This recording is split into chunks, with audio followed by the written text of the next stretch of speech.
Appraisals are one of the big contention points within a real estate transaction. Typically, what happens is you get your inspections and you go through your due diligence to make sure the house is what you want and doesn't have too much deferred maintenance. Second big step is going to be the appraisal. And the appraisal is the key to getting a loan. And if it doesn't appraise for the purchase price, then generally speaking, the price is going to come down or the buyer is going to have to bring money to the table. In a really competitive market like we've seen over the last 4.5, 5 years, a lot of buyers are bringing extra money to the table.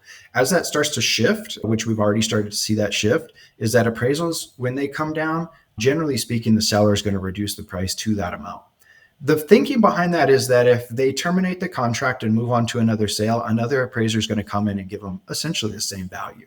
And so the cost that you absorb to keep it on the market, to pay utilities, potentially pay a mortgage, to pay your taxes, you're not going to get that back by reselling it, because the appraiser that appraises it down the road could run into the same issue, they call it a value issue. So it could run into the same value issue. So generally speaking, when that happens, the price is going to come down. In a highly competitive market, the buyer can opt to pay more than what the home is worth.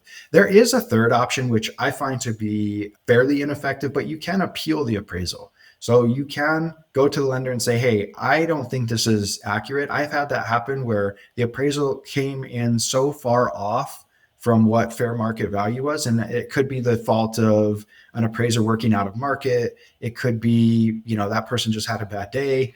They're human, right? They make mistakes. And I have had appeals go in my favor, but not often. Majority of times when you tell an appraiser who's a professional that they suck at their job, they don't really like it very much. They tend to kick back in the complete opposite way. But if you make a good case, I'm always polite with people. I'm always polite with appraisers. My wife was an appraiser for many, many years. So I kind of, I guess, have to be nice to appraisers. But their job is harder than what most people think.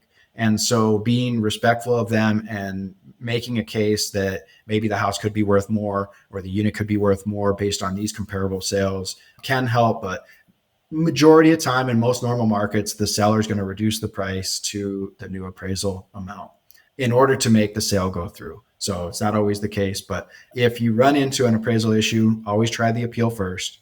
Second, then you start negotiating. It could be split between the parties. So if it's 5K below the purchase price, maybe the seller comes in and reduces by 2,500, the buyer brings in 2,500. Real estate is a relational business. So the better relationships that you have with the people that you're working with, the more likely you are to get to the closing table and make a successful real estate transaction. Hey everyone, Michael here with Absolute Real Estate. Thank you for watching. Do me a favor, like and subscribe below. And if you want more information on real estate and real estate investing, check out the links below, and I'll see you on the next video.